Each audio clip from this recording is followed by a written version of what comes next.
late 15 minutes due to the food delay. So there's a good reason to be late. Yes. So the session is entitled as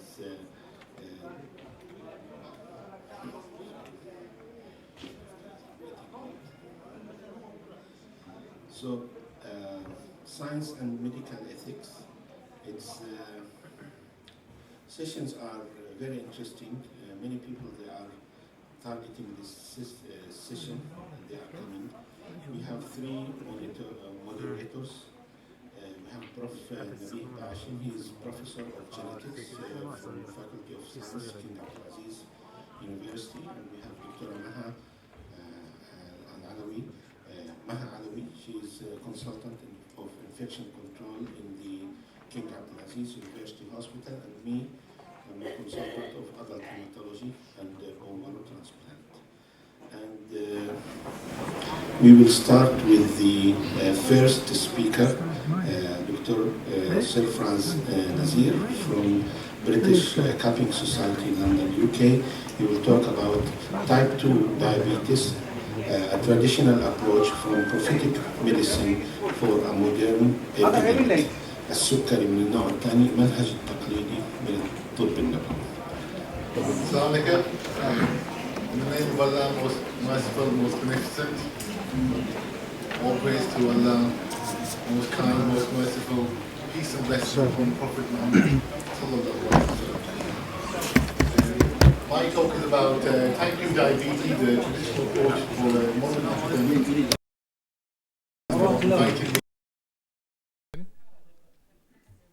Good.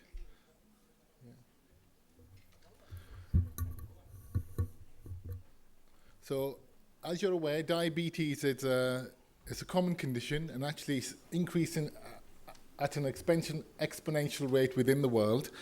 If we look closely at the figures for the Middle East and North Africa, we can see within the next few years, the growth of diabetes will almost double in our population. Why is diabetes so important to look at? Because it has a significant cost impact to us as an economy, both financially in terms of morbidity and mortality. For instance, if you look at the second line in the graph, you can see that almost 1 in 10 deaths is attributable to diabetes and its complications. We can see the expenditure worldwide for diabetes and their complications will exceed $600 billion by 2035. There's lots of treatment for diabetes. Unfortunately, many of these treatments are associated with complications. So, for example, metformin is one form of treatment for diabetes, and compliance can be reduced because some patients do experience abdominal bloating, diarrhea. Another treatment for diabetes is glucoside, and sometimes in my patients, when I've tried this, some patients are reluctant to use it because of the hypoglycemic episodes that they may experience using it. Some of my patients don't like using another form of treatment, sitagliptin, which can cause pancreatitis and also increase the risks of certain cancers. So side effects with relation to these medications can cause decreased adherence and efficacy, and if you're using double or triple therapy, patients are less likely to continue using these medications. So this is the problem. Diabetes is a killer. I've showed you that it's got increasing mortality and morbidity. It's an expensive disease to treat. The treatment that's available currently has quite significant side effects, and it reduces compliance within the population. If compliance is reduced, that means people's sugar control is not going to be good, which means it's going to be a growing problem and it will continue to become a killer. So what are the solutions? Let's look at the solutions from our religion. Let's look at solutions from the Quran, and let's look at the solutions that the teaching that the Prophet, peace be upon him, gave to us. And we want to actually verify these solutions in the language of science, verify these solutions in the language of the current community. So, for example, let's look at 3 areas that we looked at. We looked at diet and fasting. we looked at black seed oil, we also looked at cupping therapy. And what I want to describe is where the evidence comes from the religion and where the evidence comes from science. So in terms of seeking the evidence, scientifically, we did searches on PubMed, and Islamically, we did some searches using the Quran and the Sunnah. We looked at the principles of fasting and diet, we looked at black seed oil, and we also looked at cupping. From the religious texts, the Quran encourages to live a life of moderation. So, for example, a quote from the Quran is, "Eat and drink, but not be excessive. Indeed, he likes not those who commit excess." In the modern context, what this means is we should eat healthy, reduce our portion size, and from looking at the lunch today, and everybody's portion sizes still need to be reduced a little bit. But I'm to blame as well because I like cake. In diabetes, it's clear that this weight that we gain around our belly is a huge risk factor for diabetes. And if we look at the sayings of Umar, peace be upon him, Umar radiallahu anhu, avoid having a pot belly, for it spoils the body. It causes disease and makes the prayer tiring. Make use of bloodletting, for it puts the body right, and avoid all excess, for God hates the lean man who is fat. It's also narrated from the wife of the Prophet, peace be upon her, that the Prophet, peace be upon him, she said that he was keen to fast on a Monday and Thursday. Now, how does this translate to what we do now? Recently, in the European community, the 5-2 diet has become really popular. What is the 5-2 diet? The 5-2 diet is where people reduce their calorie intake for 2 days a week. So they reduce their calories from typically 2,500 calories a day to about 600 calories a day. What's the evidence scientifically to reduce your calorie intake?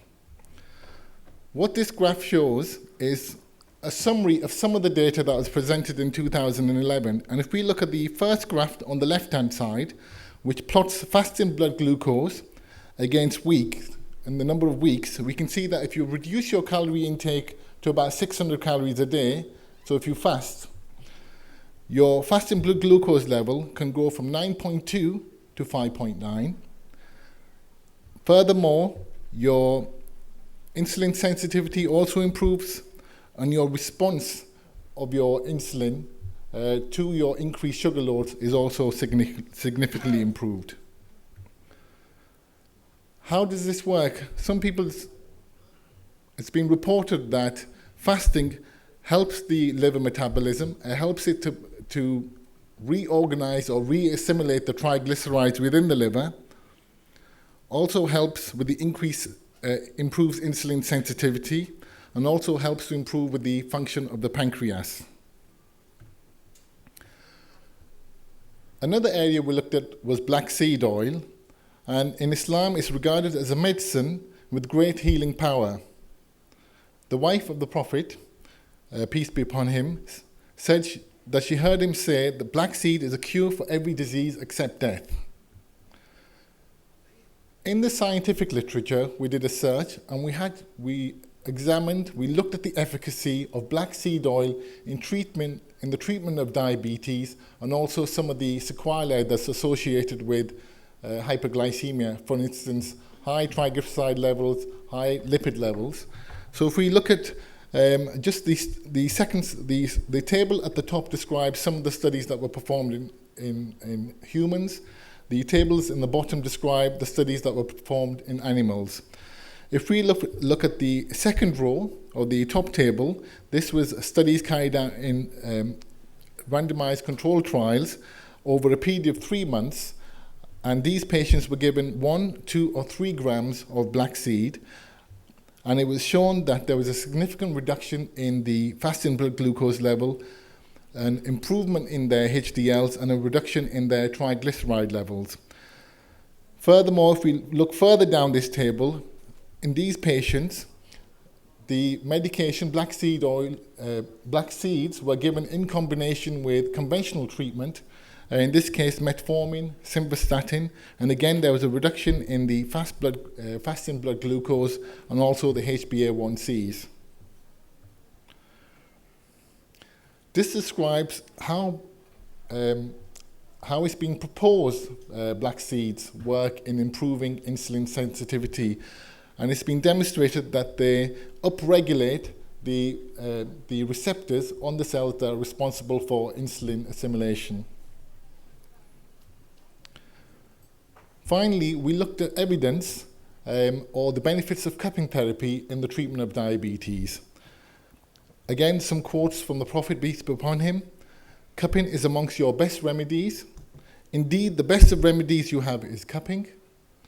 If there was something excellent to be used as a remedy, then it is cupping.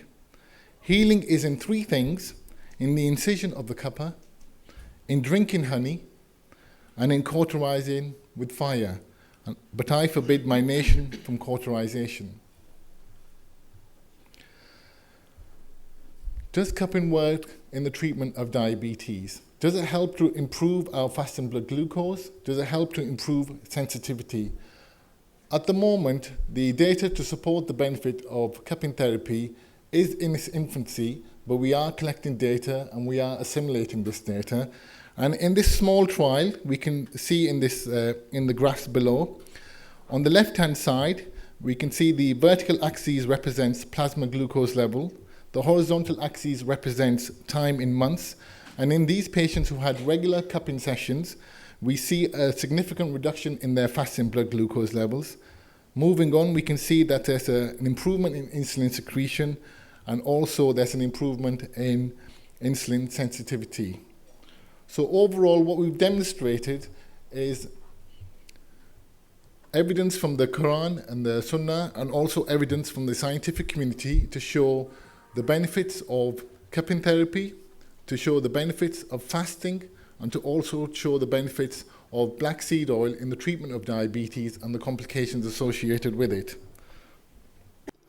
The pathogenicity of hepatitis C virus is coming through a molecular mechanism that trigger the emergence of development of each pathogenic process, have been identified as marked induction of reactive oxygen species and making oxidative stress. Oxidative stress is the cause of this pathology. Direct measurement in liver tissue from chronic hepatitis C patient showing increase of ROS more 2 to 5 times, a significant increase also described in the lymphocytes of that patient. The data are backed up by a number of papers reporting elevated level of total pro-oxidant activity. Chronic hepatitis C patients also display decreased level of antioxidant defense enzymes. Hepatitis C virus have been shown to activate several different pathways that lead to reactive oxygen species, ROS. Most researches were focused on revealing ROS sources inside hepatocyte. Induction of oxidative stress in these cells have been assigned to almost all HCV positive HCV protein. So ROS, or reactive oxygen species, is a cornerstone in the pathogenesis. Here's a schematic presentation showing the pathology, how it happened inside the endoplasmic reticulum and in the mitochondria, leading at the end that HCV virus is showing here the H2O2 and making to oxidation. So if we fight oxidation, we can fight the disease. Oxidative stress and HCV-associated diseases, HCV infection associated with various hepatic and extrahepatic disorder, and oxidative stress led to liver injury. For example, this ROS level measured in liver using electron paramagnetic resonance imaging correlate with the histopathology more even than the serum transaminase. Also in the complication of the HCV virus, which is hepatocellular carcinoma, oxidative stress is considered as one of the mechanisms by which HCV promote proliferation of hepatocyte and trigger for hepatocellular carcinoma. Oxidative stress also led to DNA damage and accumulation of mutation and hepatocellular carcinoma coming, also liver fibrosis. So there was a study done by the Action done in Egypt, as Egypt has too much cases of hepatitis C, on the beneficial therapeutic effect of Nigella sativa and zinc bar officinal in combination for the patient. In this study, 60 volunteer patients were proven chronic HCV positive. Inclusion criteria, all of them have HCV and negative for HPV.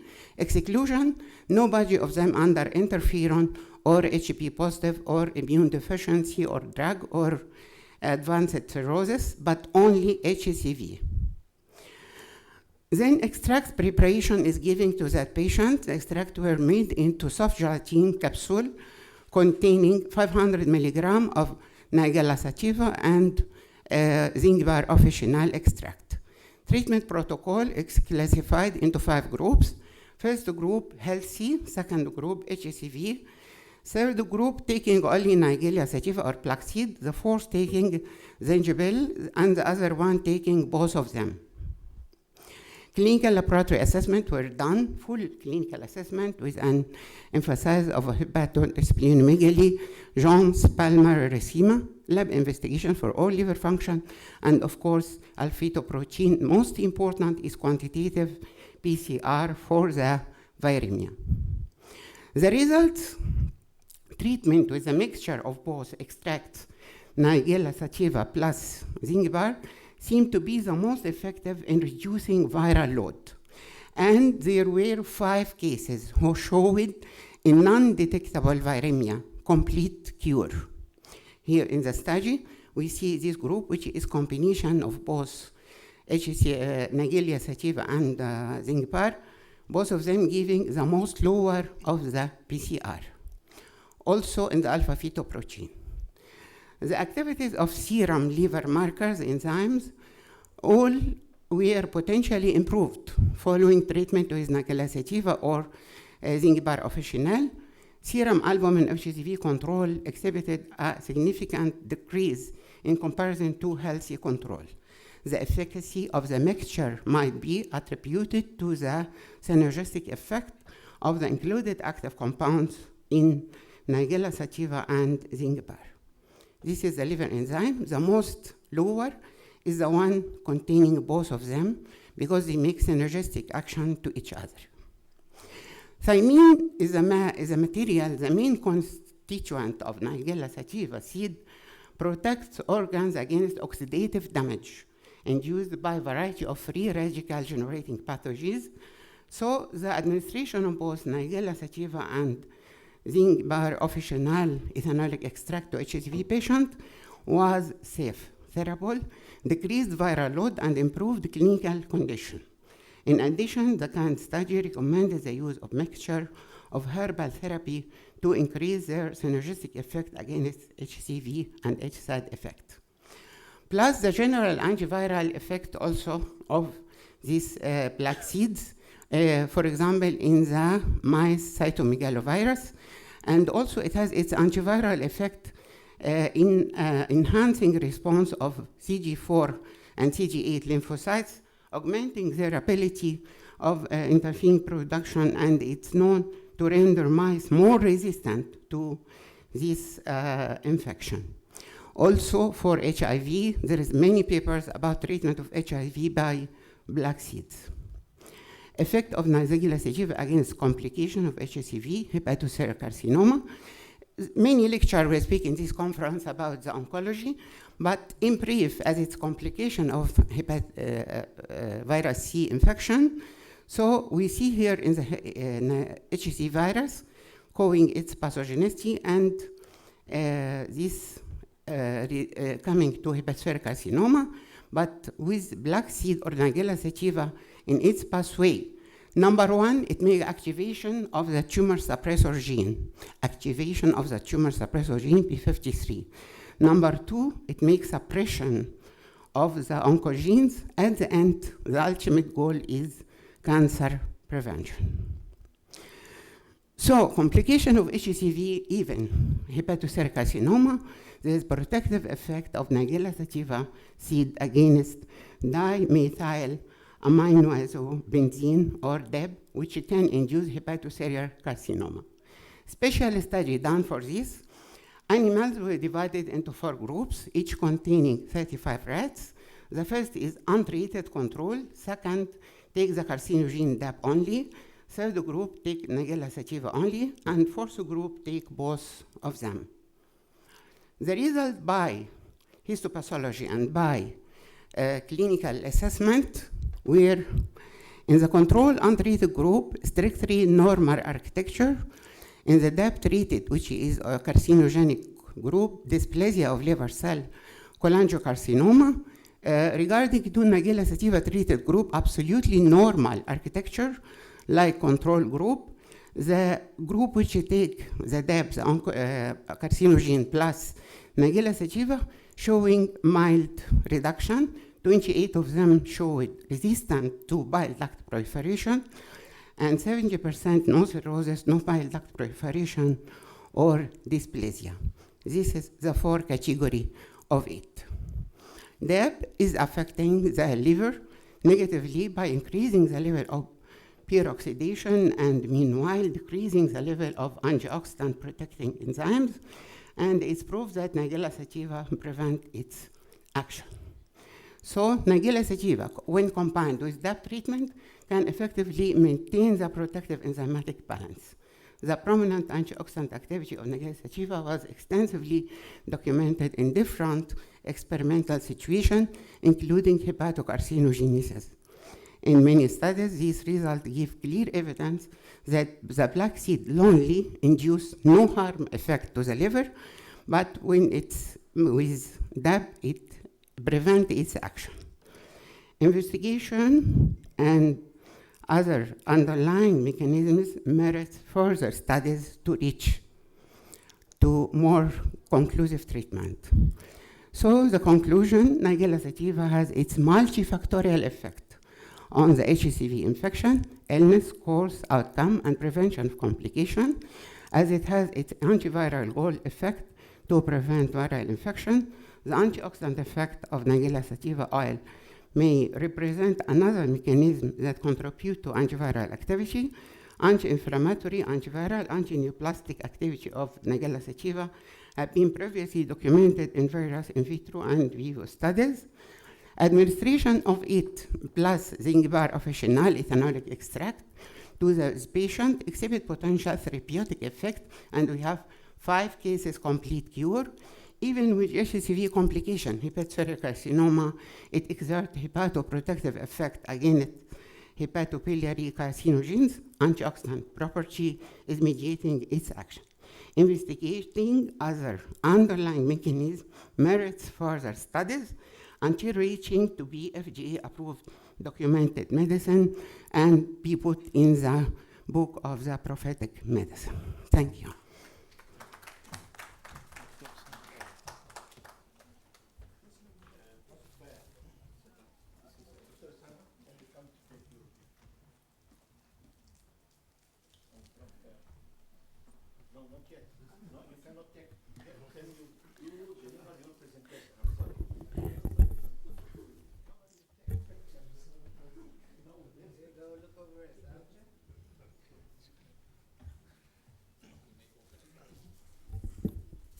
Okay, Bismillah ar-Rahman ar-Rahim.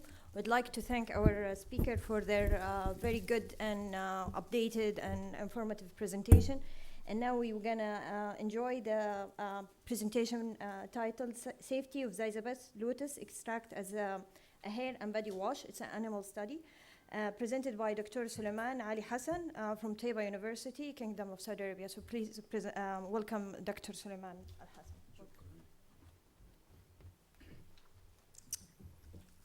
فين؟ تقفل دي؟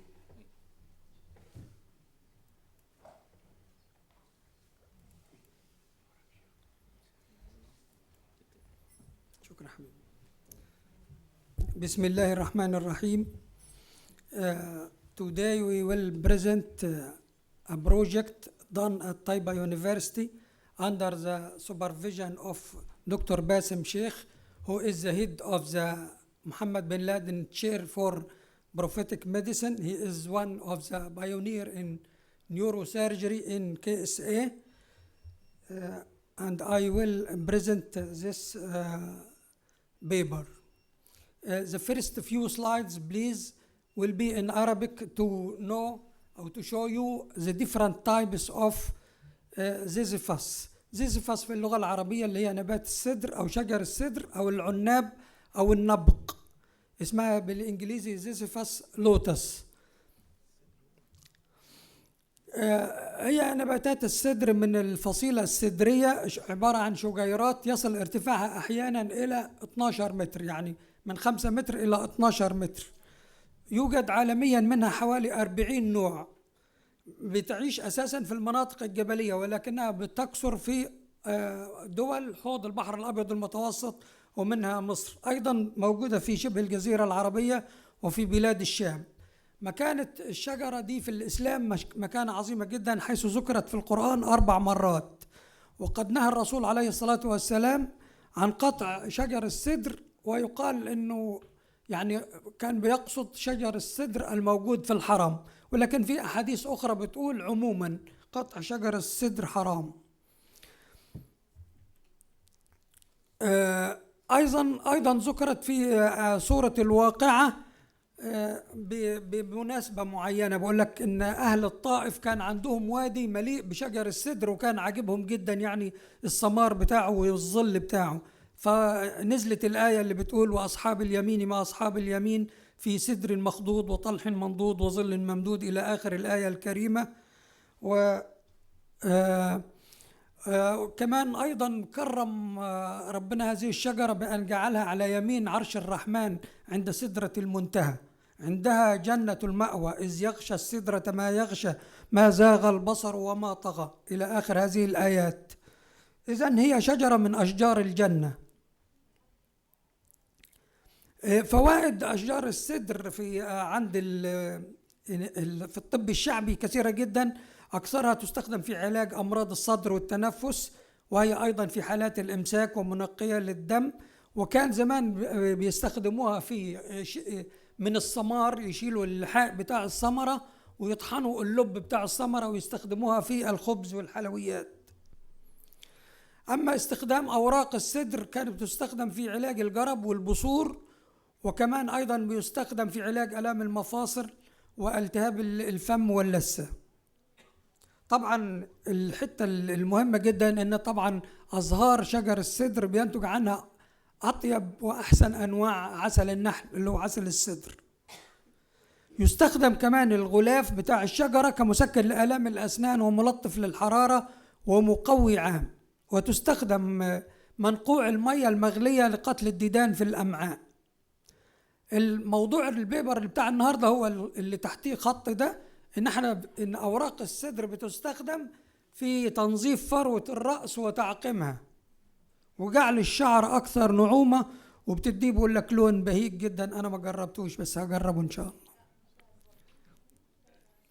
طبعا الأنواع اللي موجودة في العالم دي أمثلة بسيطة منها، بوريكم شكل الثمرة إيه. شجرة الضال دي نوع من الأنواع، شجرة النبق النوع الثاني ده، شجرة العناب ده في فارس، في أهل فارس بيسموه العناب، شجر السدر الهندي الثمرة بتاعته لونها أخضر، وسدر جنوب أفريقيا.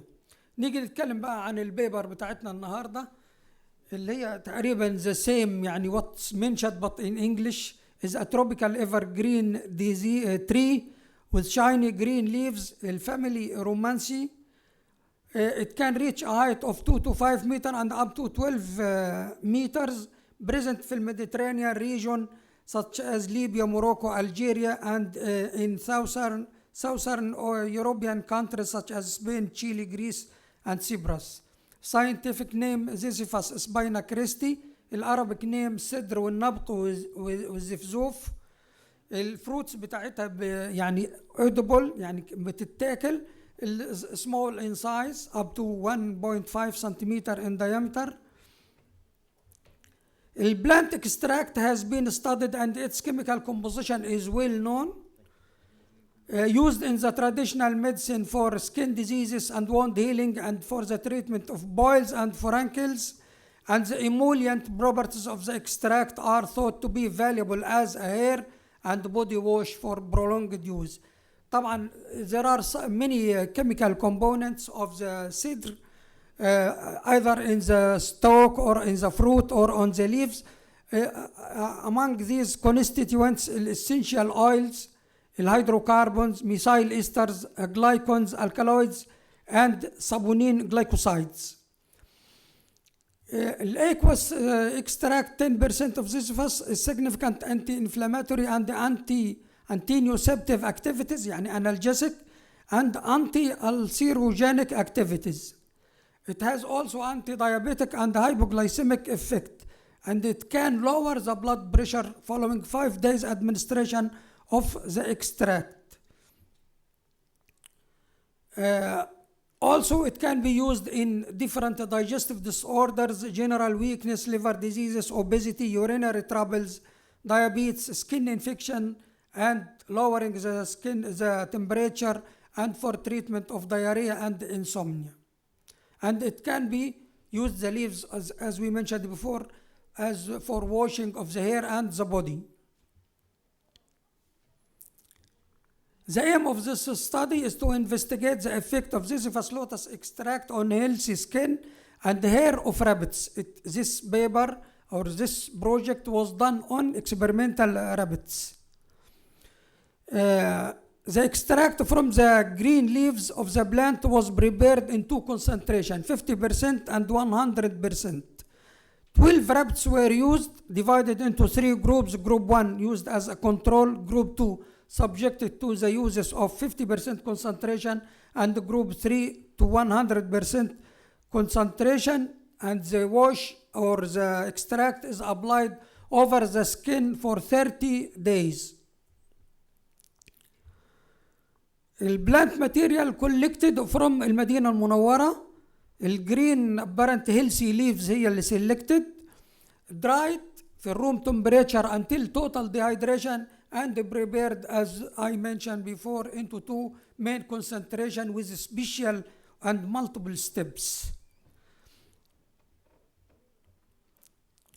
Results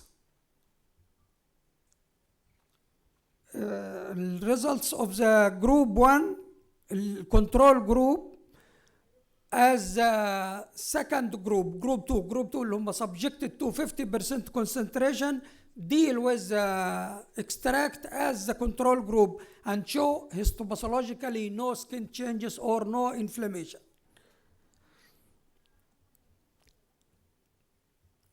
While animals of the third group اللي هم subjected to 100% extract concentration show signs of inflammation of the skin in the form of epidermal thickness, congestion of the dermal blood vessels with extravasation of RBCs, and infiltration with inflammatory plasma cells and eosinophils, like this.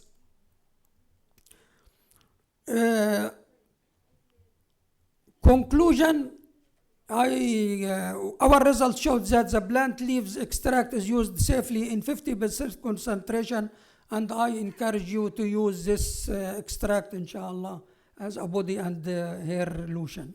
Thank you very much. Now you can take your gift.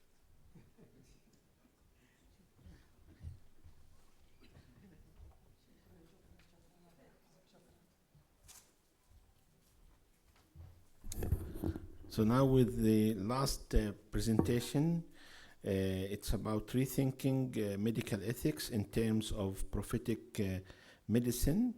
الطب النبوي، إعادة التفكير في الأخلاق الطبية في مجال الطب النبوي. It will be given by Prof. Ilhan Yildiz Karatikin from Ankara University in great country, Turkey. Thank you.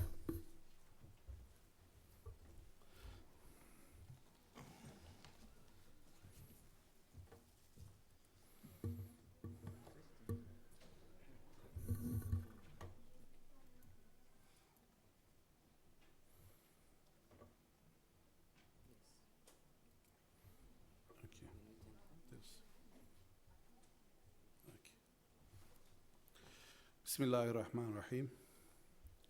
To begin with, I would like to greet all participants of the Congress and I appreciate the invitation to be a part of this great gathering. My title is, Rethinking Medical Ethics in Terms of Prophetic Medicine. Of course, the Quran is not a book of science. However, many scientific facts that are expressed in an extremely concise and profound manner in its verses have only been discovered with the technology of the 20th century. One of them is also related to human health and the medical references. There are many verses that supports by hadiths in terms of prophetic medicine.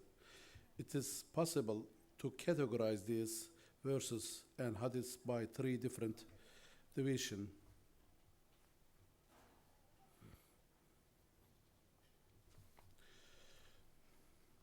First, general medical issues. Two, preventative medicine. Three, forms of treatment for patients. Prophet Muhammad's greatest contribution to the medicine is to protect it from the superstitions.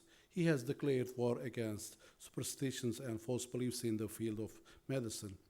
He says that if you are sick, find a physician, take some good remedies, and get proper treatment. This recommendation led to development of modern medicine. Then, what were the main highlights about Al-طب al-Nabawi? In Hadith, Prophet Muhammad sallallahu alayhi wa sallam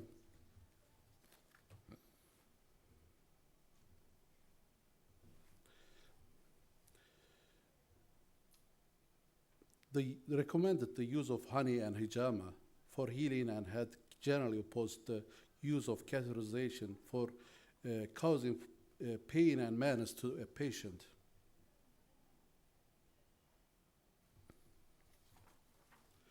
Other items with the beneficial effects attributed to Muhammad sallallahu alaihi wasallam and standard features on traditional medicine in the Islamic world include honey, olive oil, dates, miswak as a necessity for oral health, and black seed or black cumin and its oils.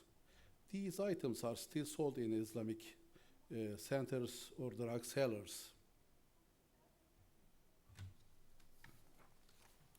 After this brief introduction, let me try to explain my concept of ethics for you. What is ethics and medical ethics? As known, there are three major areas of philosophy: ethics, metaphysics, and epistemology.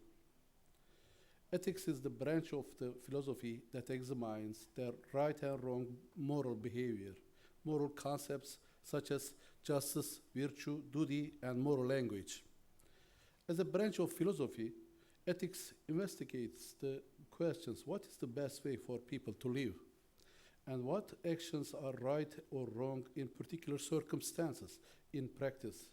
Ethics seeks to resolve questions of human morality by defining concepts such as good and evil, right and wrong, virtue and vice, justice and crime. As we all know, there are many ethics, a broad range. Ethics are not general standards of conduct, but the standards of particular profession, occupation, institution, or group within society. By the way, there is ethical approach regarding medicine that is discussed in this paper. Medical ethics is a system of moral principles that apply values and judgments to the practice of medicine. A scholarly discipline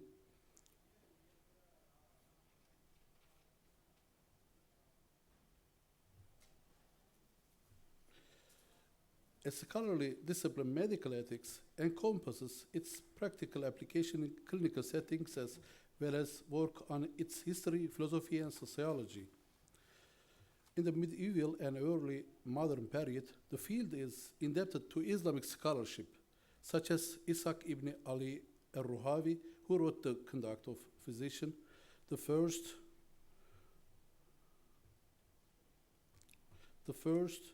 book dedicated to medical ethics, Ibn Sina's Canon of Medicine, and Muhammad ibn Zakaria al-Razi, known as Razis in the West. After the definition of ethics, we need to discuss the ethics of Islam. Furthermore, when conducting such investigation, it is important to realize that there is no exact word for ethics in Arabic. Two Arabic terms that approximately the meaning are ahlak and adab. It is observed that the issues known as morality and ethics were discussed under the title of modesty in the Islamic world. According to Islam, people can achieve the true and ultimate happiness by obeying God's wish. That's why God's desire is also ethical. In this context, the relationship between ethics and medicine is about the relationship between medicine and Islam. Ethical consideration first included in the book of Tirmizi, known as Sunan al-Tirmizi. There are some sections in this book on medical ethics. For example, don't force your patient to eat and drink more. It is haram to use alcohol. It's a medicine. It is makruh to use ruqya during treatment. We can easily say that first thing made by Islamic thinkers and physicians was some translation works related to medical ethics in the Islamic world. First, Hippocratic art was translated into Arabic by the name of Book of Art, Kitab al-Art. It is no longer an art that begins with the name of Allah. It has benefited from this art in the medical institution and education in Islamic countries in the past.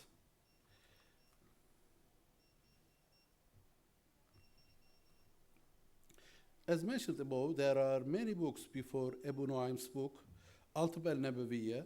However, this book is one of the important books on medical ethics. Abu Nu'aym refers to the following topics in his books.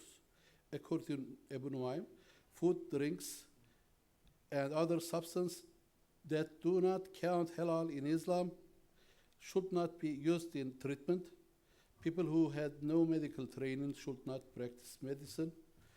Physicians should be aware of plants and other materials used in the construction. Many of most prominent physicians of the classical Islamic civilization concerned themselves with professional ethics. Among them was Ishaq bin Ali al-Ruhawi. Al-Ruhawi has talked about medical ethics as a separate field for the first time. One of the earliest and the most true books on medical ethics entitled Adab al-Tabib, Practical Ethics of Physician by al-Ruhawi. Ruhawi has not mentioned about hypothetical formulations of principles, but actual ethical professional codes which physicians must adhere to in their professional practice. One of the most important researchers in the 12th century in the Islamic world, Abdurrahman bin Nasr al-Shazari. He has a book titled Nihayatul Rutbah. In this book, there is a separate section titled Physicians. In this section, al-Shazari mentioned about rules that a medical physician needs to know. According to the book, a physician in training who has completed medical school has a medical degree but does not have any practice or does not know the medical history of patient, he or she is not able to make the best care decision for the health of patient. Ibn Qayyim al-Jawzi, one of the most important jurists and Islamic scholar in the Islamic history, Ibn Qayyim is acting extremely conservative about Al-طب al-Nabawi. According to Ibn Qayyim, Islam aims to ensure the happiness of the two worlds. Health is not everything, but without health, everything is nothing. Prophet Muhammad's interest in health and medicine is natural. And Ibn Qayyim, I will, try to talk some important expressions of Ibn al-Qayyim. Ibn Qayyim evaluates Prophet's hadith about professional ethics through this hadith. If someone who falsely claims medical knowledge and or uses unproven and unscientific remedies, they will cause enormous harm to patients and public health as a whole, then it takes penalty. According to Ibn Qayyim, Muslim physicians sometimes refuse to examine females because they believe it is wrong to touch women to whom they are not married or related. However, Muslim physicians can treat a patient of the opposite sex. There is no religious prohibition about it. For example, Aisha radiallahu anha even has treated male patients. In conclusion, we can say that nowadays conflicts between the government and medical institution, between medical institution and medical personnel, between physicians and patients are getting more and more serious and complex.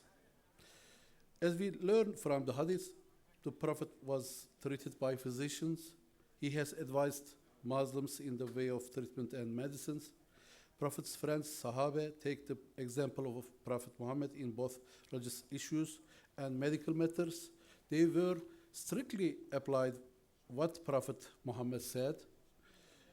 At least the Al-Tib al-Nabawi shows that ordinary people who had no medical training could take easy steps to protect themselves from healthcare associated infections. In this paper, we simplify and highlight certain key teachings in Islamic medical ethics and explore teachings, their applications. We hope that the insights gained will aid physicians to better understand medical ethics in Islam and deliver care Muslim patients that pays due respect to their beliefs. Thank you for listening.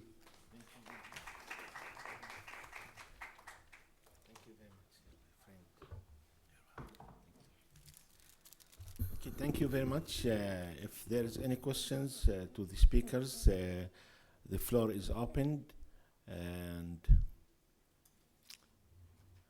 no questions.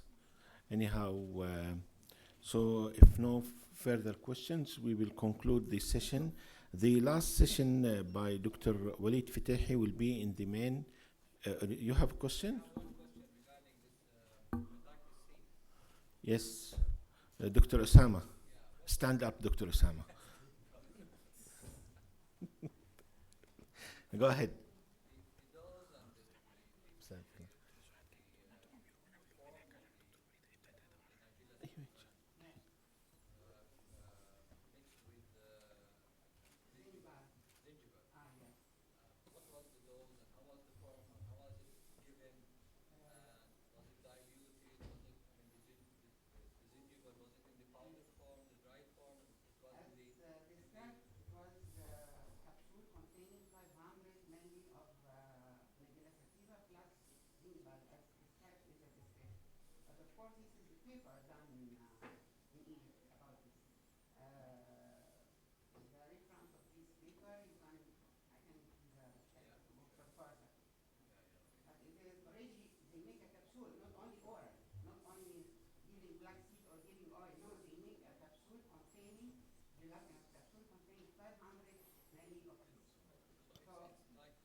Okay.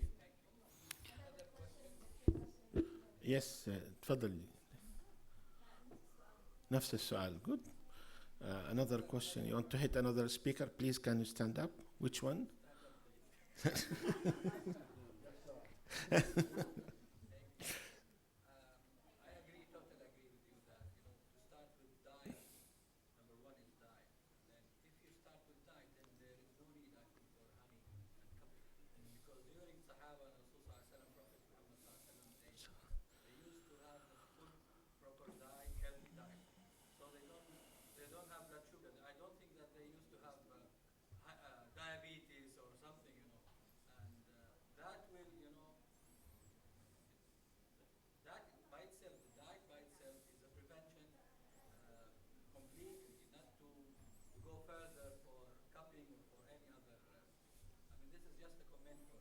Yeah. I accept it. In an ideal world, if we didn't have any weaknesses or desires, then we can control ourselves with diet. But unfortunately, when the temptation there is in front of us, that's sometimes a Yep. difficult option. But there's an alternative method available to us.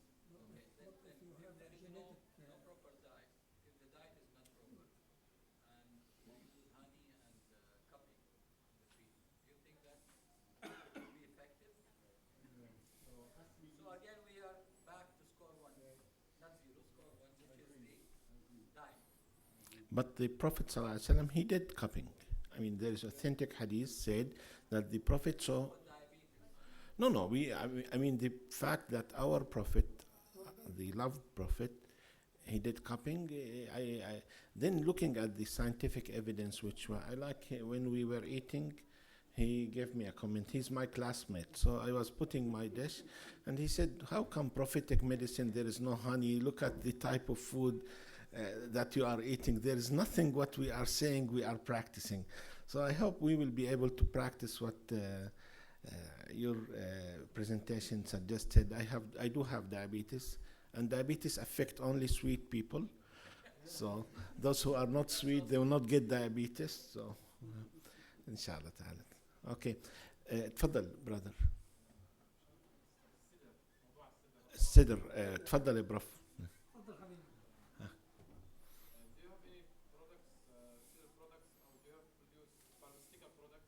We prepared samples of cedar shampoo last year and distributed to all of the audience at our conference at El Medina, but not commercial, not available in the market. Yeah, we should be careful because You can prepare it at home. I mean we should. In water and wash your hair and give me a comment. No, but I mean we should be careful. He showed animal data. I mean I need human data before I will use it on my beautiful body. So how come after rabbit then I am next of the kin of the rabbit? I need a donkey before me. I mean I don't like to use before rabbit. After. Well, I used it by myself last year. But I take a sample from the prepared sample. But I can see your skin color is not browns. Yeah, like. بالضبط. لا ما تخافش بس خليه خفيف. Is there warranty, 6 months warranty and body part repair if there is damage?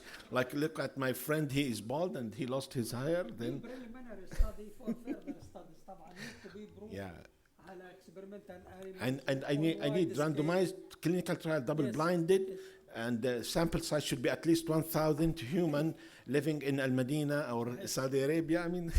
صحيح.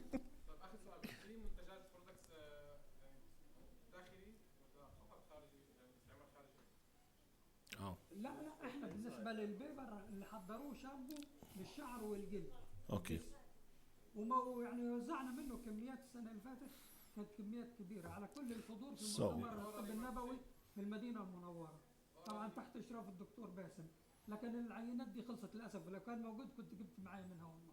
ما يستخدم يعني ما سويتوا عينات. لا هم استخدموه عشان الشعر والجلد بس.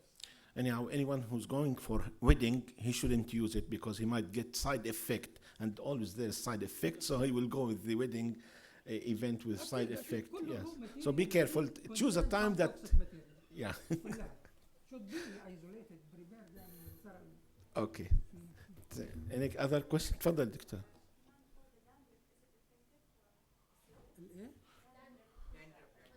القشرة القشرة القشرة. طبعا used mainly for dandruff and boils and for ankle in skin infection. بقول لك at least put on the scalp for 5 minutes and then thoroughly washed with water. But 50%, not the 100%. 50%. And at least for 1 month. يعني ده البارامترز اللي محطوطة to be used for hair dandruff. 1 month? For 1 month at least. Daily application for 5 minutes and then thoroughly rinse it with water for 1 month. For those who don't take shower every once a week, so what they will do? For take it for 12 weeks. هيد اند شولدر يا ريس بنستخدمه بقالنا 20 سنة وما بيعملش حاجة برضه. Yeah. دي يمكن بعد شهر تختفي القشرة خالص. هي هما البريبريشن اللي اتحضر في معمل. يعني في سيكونس اوف ايفنتس الحقيقه انا مش حافظها كتير يعني. بس هي dried at first and then grated and then dissolved in your We want the recipe. We want the recipe, please. Without the recipe we cannot function. يعني كيف انت سويت الكيك مثلا دكتور اسامه ممكن how you did yeah. في سر بقى المهنه. سر كنتاكي. I know how. I don't know how. I think we should be careful. We shouldn't extrapolate. I mean, if there is a product tested and approved by Saudi FDA. سبتها هنا وفيها الديتيلز بتاعت البريبريشن على Okay. يعني you can take it. فيها الستبس بالظبط. Okay. So, if there's no further question, the last session of Dr. Walid Fitahi will be in the main auditorium. Dr. Walid will talk about prophetic medicine and redefine the prophetic medicine. So it's rethinking, redefining. Always we have facts, we question the facts and we'll get new answers. Thank you very much. ساعدنا بلقاء الله يخليك. شكرا. الله يخليك إن شاء الله.